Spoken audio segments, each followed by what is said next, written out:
मुन्ना, तुम यहाँ? वो चाचा ने मुझे मुन्ना,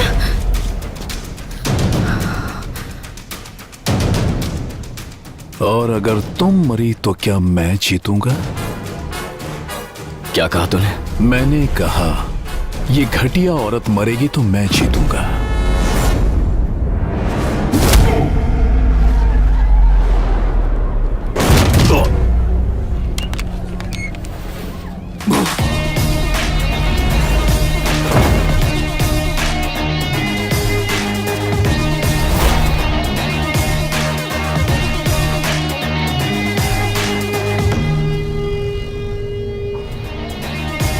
तूने जिस औरत को गाली देने की हिम्मत की है ना,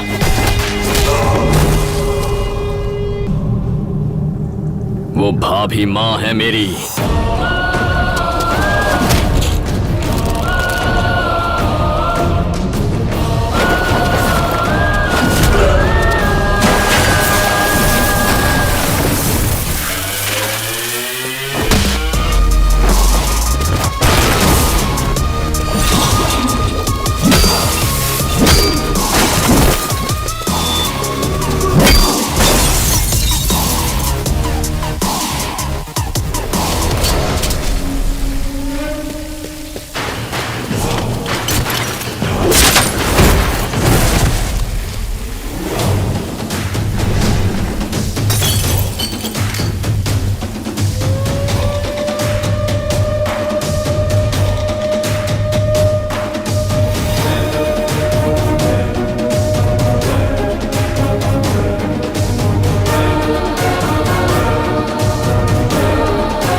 नमस्ते मैडम।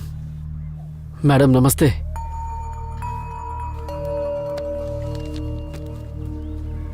उस हादसे के बाद मुझे आपकी बहुत फिक्र है मैडम।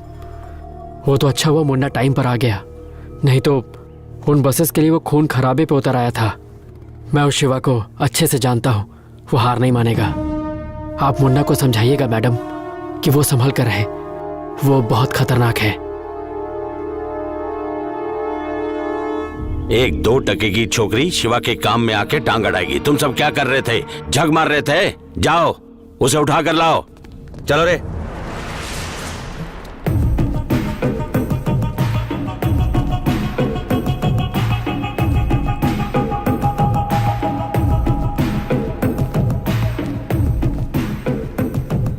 मुन्ना, वहां जो कुछ भी हुआ वो प्रोफेशनल इशू था। तुम्हारा इन पर यूं हाथ उठाना गलत था। चलो सॉरी कहो।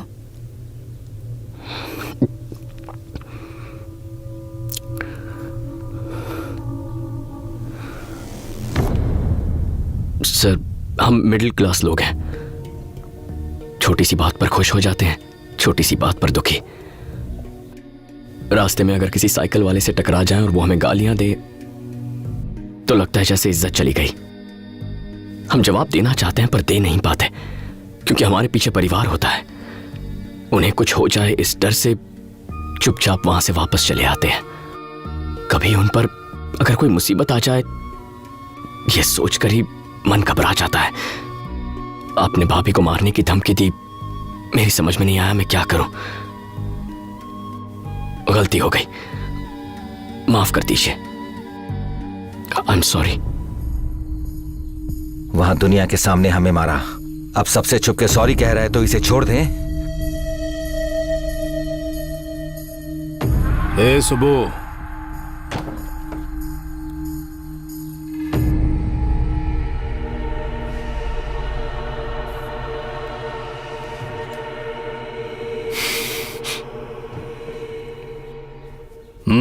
उम्मीद करती हूँ कि हमारी लड़ाई यहीं खत्म हो जाएगी और इसके आगे कोई प्रॉब्लम नहीं होगी।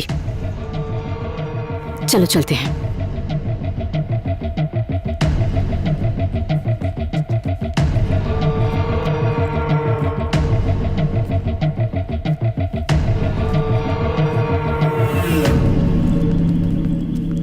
उसे ऐसे क्यों जाने दिया भाई? ठोक देते। पूरे शहर को यह पता भी तो चलना चाहिए कि शिवा भाई पे हाथ उठाने का मतलब क्या है। पूरे शहर को बताने की जरूरत नहीं है, सिर्फ उसे। क्या हुआ? एक मिनट, लगता है चाबियां अंदर ही रह गईं। मैं जाकर लेकर आता हूं। वो मर जाएगा तो मैं हार गया। बस एक बंदूक क्या तान दी, उसने सीधा शिवा के ऊपर हाथ उठाया। उसने मेरा ईगो हर्ट किया है, उस औरत को मरना होगा, तब मेरी जीत होगी। सर, एक मिनट।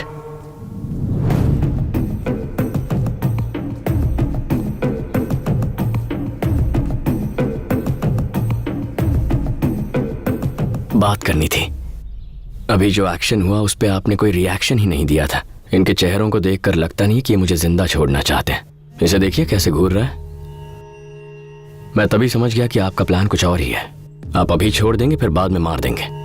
बिल्कुल सही गैस किया है, लेकिन मरोगे तुम नहीं, तुम्हारी भाभी। हाथ मैंने उठाया, फिर उन्हें क्यों? तेरी गलती की सजा उसकी मौत है, और उसके बाद तू जितना तड़पेगा उसी में मेरी असली जीत होगी।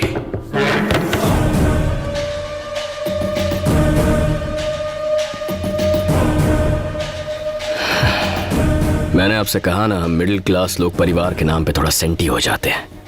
ये बात एकदम सच है, लेकिन इस बात का एक और एंगल है। प्रॉब्लम आने के बाद उससे लड़ने से अच्छा है उसके आने से पहले ही तैयारी कर लो। प्याज के दाम 2 रुपए भी कम हो जाए तो हम 4 किलो एक्स्ट्रा खरीद लेते हैं। कहीं आना जाना हो तो 3 महीने पहले टिकट बुक करवा लेते हैं। 50 पैसे पेट्रोल का दाम बढ़ने की खबर पे आधा किलोमीटर लाइन लगाकर रात को 12 से पहले पेट्रोल भरवा लेते हैं। जहां हम ऐसी छोटी छोटी चीजों में इतना ख्याल रखते हैं, तो सोचो जब बात हमारे परिवार की हो तो हम कितना ख्याल रखेंगे। मुझे लगता है आप अपने प्लान्स को पूरा करके ही मानोगे। मैं भी आप ही के जैसा हूं, कोशिश करता रहे, मैं बचाता रहूंगा। बचाता रहेगा? कितने दिनों तक बचाएगा? पॉइंट है, तो चले टाइम फिक्स करते हैं। ठीक है, आज से तुझे मैं 20 दिन देता हूं। तुझे इतने दिन लग जाएंगे? चल 10 दिन। डील। डील। तो अगले 10 दिनों के अंदर अगर तेरी भाभी मरी तो मैं जीता, और अगर वो जिंदा रही तो तू। हमेशा के लिए तुझे भूल जाऊंगा।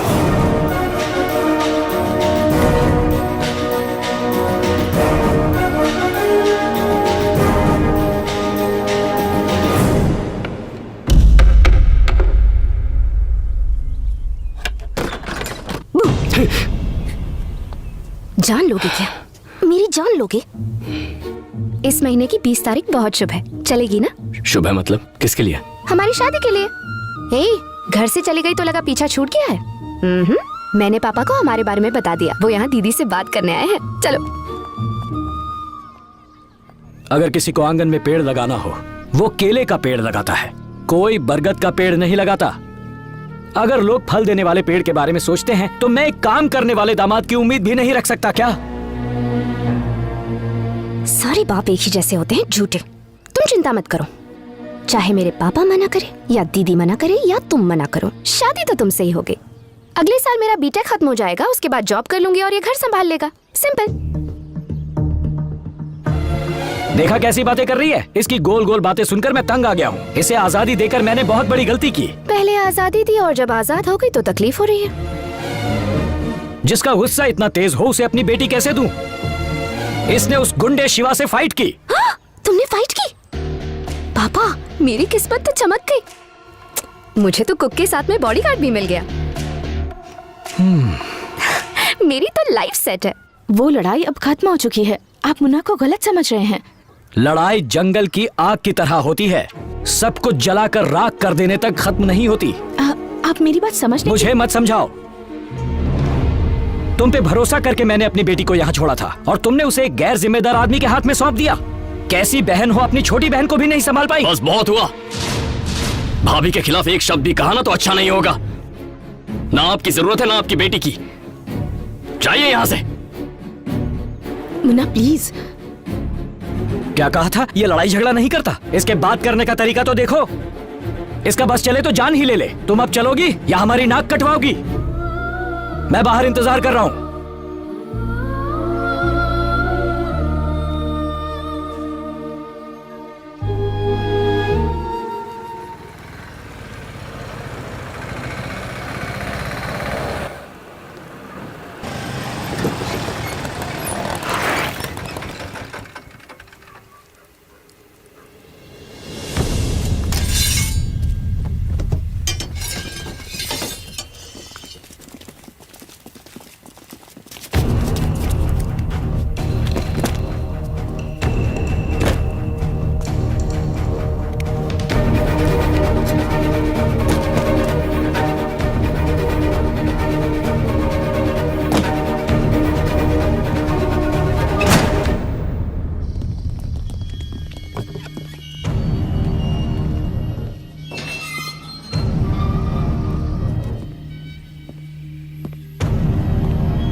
इधर गैस की बात आ रही है। हाँ भाई।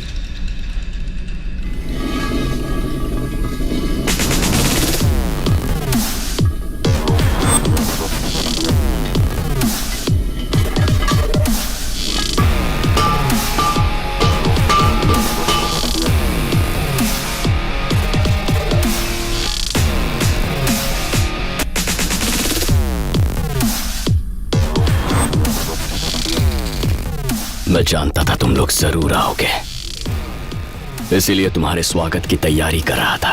गैस पूरा लीक हो चुका है। मेरा जो हो जाए मुझे परवाह नहीं। तुम लोगों के पास सोचने के लिए 10 सेकंड का वक्त है। 1 2। धमकी देना बच्चों का खेल नहीं। सिलेंडर फटा तो सिर्फ हम नहीं, तुम और तुम्हारी भाभी भी मरेंगे। भाभी को कुछ नहीं होगा रे, सब प्लान कर लिया है मैंने। और जहां तक मेरी बात है, मैंने हमेशा भैया के पैसे खर्च किए, भाभी के हाथों का खाना खाया है, उनके लिए कुछ नहीं किया। आज उनका वो कर्ज भी चुका दूंगा मैं, जान देकर। 5। 3 और 4 कहाँ गए? नींद आ रही है ना, भूल गया।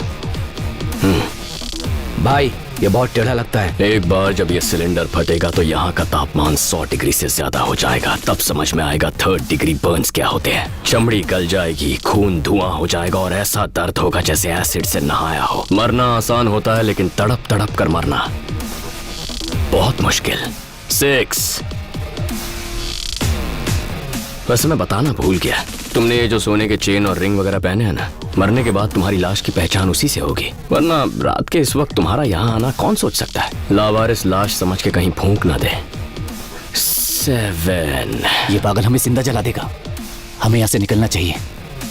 8। भाई को क्या बताएंगे? जिंदा बचेंगे तो बताएंगे ना। भाई मैं जाके ऑटो स्टार्ट करता हूँ। चलना।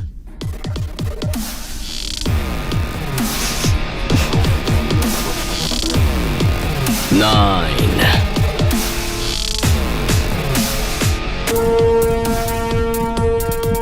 मुन्ना,